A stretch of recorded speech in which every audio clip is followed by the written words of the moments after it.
আসসালামু আলাইকুম রহমতুল্লাহি ওবরকাতুহু। সম্মানিত দর্শক, ফেব্রুয়ারি মাসে নির্বাচন হবে, এটার সম্ভাব্যতা শতভাগ ধরে রাজনৈতিক দলগুলো কিন্তু সর্বোচ্চ চেষ্টা তদবির চালিয়ে যাচ্ছে নির্বাচনে জয়লাভ করার জন্য। তো এই সময়ের মধ্যে একজন প্রার্থী ওসমান হাদি, তরুণ প্রার্থী, তার উপর গুলিবর্ষণের ঘটনা ঘটেছে এবং এটা নিয়ে অনেকে সন্দেহ তৈরি করে হয়েছে বা অনেকে আশঙ্কা তৈরি হয়েছে যে নির্বাচন বানচাল হয়ে যেতে পারে বা তফসিল পিছিয়ে যেতে পারে। অথবা ধরুন এই সময়ের মধ্যে যদি বেগম জিয়ার সম্পর্কে কোনো সুসংবাদ না আসে, অর্থাৎ তিনি যে এবারকের হাসপাতালে আছেন, তিনি যদি অসুস্থ থাকেন এবং বেগম জিয়ার জ্যেষ্ঠ সন্তান জনাব তারেক রহমান সাহেব, তিনি যে 25 তারিখে বাংলাদেশে আসছেন, আসার পর যদি 26 তারিখে যদি বেগম জিয়ার স্বাস্থ্য সংক্রান্ত কোনো বিষয় নেতিবাচক বা ইতিবাচক কোনো কথা আমরা শুনতে পারি, সেক্ষেত্রে নির্বাচনের তফসিল পরিবর্তিত হতে পারে। কিন্তু এখন পর্যন্ত বাংলাদেশের প্রায় সব মানুষই বলতে গেলে শতভাগ নিশ্চিত ফেব্রুয়ারি মাসে একটা নির্বাচন হতে যাচ্ছে। এখন নির্বাচন কতটা শান্তিপূর্ণ হবে, কতটা গ্রহণযোগ্য হবে, নির্বাচনের ফলাফল কার পক্ষে যাবে, বা শেষ পর্যন্ত নির্বাচনটি আদৌ হবে কিনা, এই প্রশ্নগুলো এখন সবাই বন্ধ রাখতে চাচ্ছে।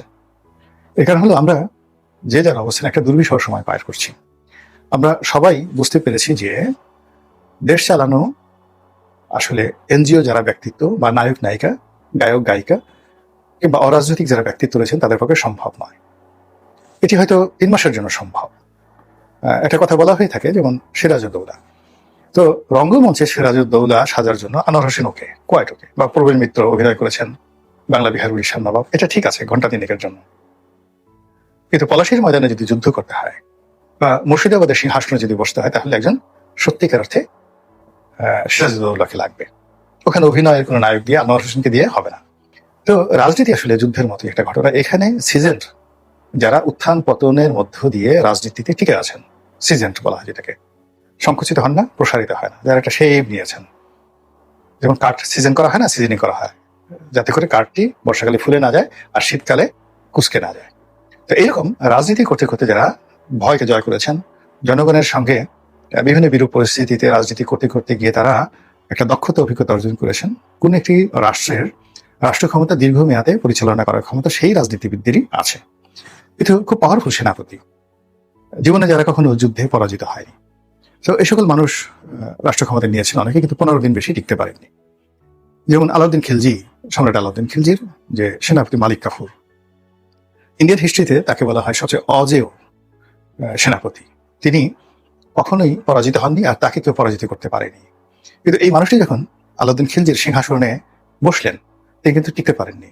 খুব অল্প সময়ের জন্য তিনি চেষ্টা করেছিলেন, কিন্তু তাকে মরতে হয়েছে। এভাবে ইতিহাস এখন হয়তো দেখা গেল যে আধুনিক রাষ্ট্র ব্যবস্থা, এই কারণে ঠিক 15 দিন 1 মাসের ভাগ্য নির্ধারিত হয় না, কিন্তু 1-1.5 বছরের বেশি আসলে অরাজনৈতিক শক্তি এখন পৃথিবীর কোথাও টিকতে পারে না। এর মধ্যেই কাউন্টার কু হয়ে যায়, কাউন্টার বিপ্লব হয়ে যায় এবং অরাজনৈতিক শক্তি চলে যায়। আমাদের দেশে অরাজনৈতিক শক্তির যে সফলতা, সেটি 3টি তত্ত্বাবধায়ক সরকারের সময় আমরা দেখেছি। সেক্ষেত্রে তারা 3 মাসের মধ্যে তাদের চমক তারা দেখাতে পেরেছিলেন। আর 111-এর সময় রাজনীতিবিদদের বাইরে যদি বলা হয়, আমাদের দেশের সকল পেশার সর্বোচ্চ যারা সফল হয়েছেন, সেই সফল মানুষগুলো টানা 2 বছর চেষ্টা করে দেশটিকে রসাতলে নিয়ে গেছেন এবং তারা লেজ গুটিয়ে রাজনীতিবিদদের হাতে, তথাকথিত তাদের দৃষ্টিতে যারা দুর্নীতিবাজ, সেই সকল রাজনীতিবিদদের হাতে ক্ষমতা দিয়ে তারা লেজ গুটিয়ে চলে যেতে বাধ্য হয়েছিলেন। এর কারণটা হলো ওই যে বললাম যে রাজনীতি আসলে রাজনীতিবিদদেরকে মানায়।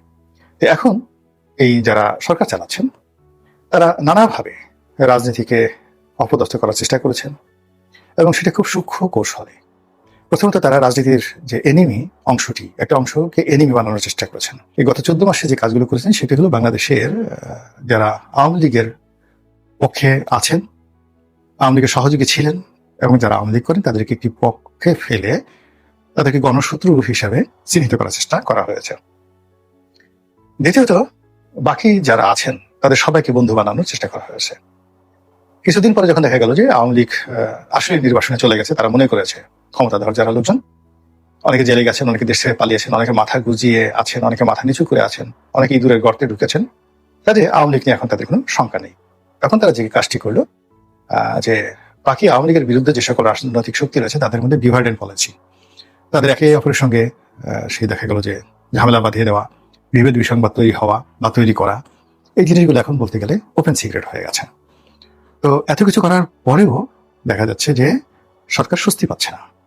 সরকার স্বস্তি পাচ্ছে না, এর কারণ হলো যে প্রায় সকল রাজনৈতিক দল আওয়ামী লীগের ভোটারদের জন্য রীতিমতো নির্বাচনের মাঠে মরিয়া হয়ে পড়েছে।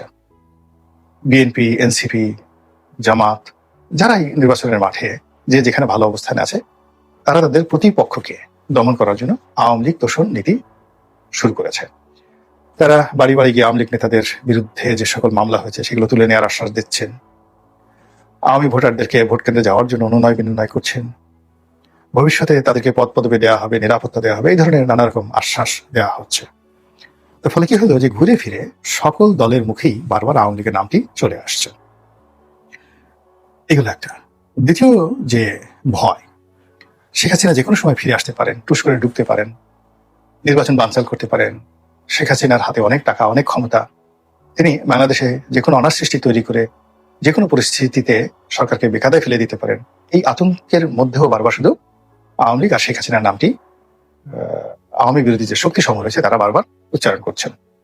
তো যখন আপনি দেখবেন যে আপনার নাম যে কোনো ভাবে উচ্চারিত হচ্ছে, it means you are alive. এখন আমরা যে আওয়ামী লীগ নিয়ে ভিডিও করছি, আওয়ামী লীগ নিয়ে কথা বলছি, গালি দিলেও মানুষ দেখছে, আওয়ামী লীগের পক্ষে বলেও মানুষ দেখছে, ইট মিনস আওয়ামী লীগের এখনো একটা ভ্যালিডিটি রয়েছে, এটা বুঝতে হবে। এরপর আরেকটি ঘটনা হলো যে রিফাইন্ড আওয়ামী লীগ, মানে একটা পরিশুদ্ধ আওয়ামী লীগ, রিকনসিলিয়েটেড আওয়ামী লীগ, অথবা সেই যে 1/11 সময় সংস্কারের কথা বলা হচ্ছিল এরকম একেবারে সংস্কার যুক্ত একটি আওয়ামী লীগ গঠন করা হবে সরকারের মদদে, সেনাবাহিনীর মদদে, পশ্চিমাদের মদদে, এবং তারা এই সময় ইলেকশন করবে। এই আতঙ্ক রাজনৈতিক দলগুলোকে কিন্তু পেয়ে বসেছে। এখন অনেক আওয়ামী লীগের জনপ্রিয় প্রার্থী রয়েছেন, তো তারা যদি এইভাবে একটা রিফাইন্ড আওয়ামী লীগ নিয়ে আসেন তাহলে পুরো নির্বাচনের মাঠের যে ফলাফল, এই ফলাফলটা ওলটপালট হয়ে যাবে। ফলে কি হলো, রাজনৈতিক দল এবং সরকার আওয়ামী লীগের ব্যাপারে এখনো কোনো মানে স্টেডি বলতে যেটা বোঝায়, একেবারে স্থির এবং দীর্ঘস্থায়ী একটা কোনো সিদ্ধান্ত নিতে পারছে না। সকালে এক ধরনের সিদ্ধান্ত নিতে যাচ্ছে, আবার বিকেল অন্য সিদ্ধান্ত নিতে বাধ্য হচ্ছে।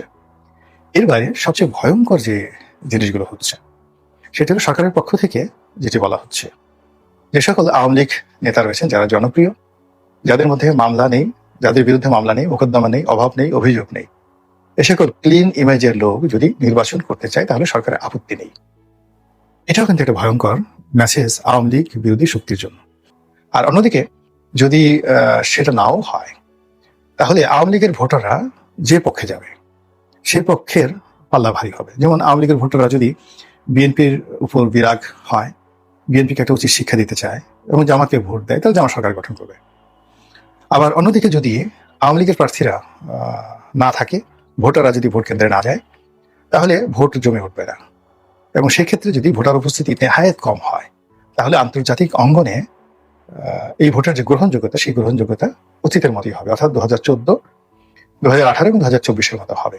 ফলে আপনি দেখুন যে কোনো অল্টারনেটিভ আপনি বাদ দেন, মানে ধরেন না কেন, আওয়ামী লীগকে বাদ দিয়ে কোনো নির্বাচন কল্পনাই করা যাচ্ছে না। অর্থাৎ একেবারে তৃণমূল পর্যায়ে যদি ধরেন যে কিচ্ছু নাই, শুধুমাত্র আওয়ামী লীগের ভোটার, সেই আওয়ামী লীগের ভোটার যারা, তারা ভোট কেন্দ্রে গেলেও আপনার জন্য বিপদ, আর যদি না যায় তাও আপনার জন্য বিপদ। দ্বিতীয় অপশনে গিয়ে যদি আপনি আসেন যে আওয়ামী লীগ যদি একটা রিফাইন্ড আওয়ামী লীগ গঠন করা হয়, সংস্কারবাদী একটা আওয়ামী লীগ গঠন করা হয় এবং তারা ফরমালি সারা বাংলাদেশে প্রার্থী দেয়, রীতিমতো কেমন হয়ে যাবে রাজনীতিতে। থার্ডলি হলো যদি রিকনসিলিয়েশনের আন্ডারে আওয়ামী লীগের যে সকল ইমেজ সম্পন্ন প্রার্থী রয়েছেন তারা যদি স্বতন্ত্র ইলেকশন করে এবং সরকার সেখানে গ্রিন সিগন্যাল দেয়, আইন শৃঙ্খলা রক্ষাকারী বাহিনীর নিরাপত্তা দেয় এবং রাজনৈতিক দলগুলো বৈদেশিক চাপের কারণে এটা মানতে বাধ্য হয়, তাহলে কিন্তু রাজনীতির যে হিসাব পুরোটা এলোমেলো হয়ে যাবে। ফলে যারা মনে মনে কলা খাচ্ছেন, খান, কোনো অসুবিধা নেই, কিন্তু গাছ লাগিয়ে যারা কলা খান, অর্থাৎ রাজনীতির ময়দানে যারা পরিশ্রম করেন, চষে বেড়ান, তারা খুব ভালো করে বুঝেন যে বাংলাদেশের পরতে পরতে দুটো রাজনৈতিক দল, বিএনপি, আওয়ামী লীগ, তারা কতটা শক্তিশালী। আবার বিএনপি, আওয়ামী লীগের দল, এই দুটো দল যারা শীর্ষ নেতৃবৃন্দ রয়েছেন, তারা এই গত 15 মাসে তারা হাড়ে হাড়ে টের পেয়েছেন জামাত কি, কাহাকে বলে, কত প্রকার এবং তারা কি কি করতে পারে।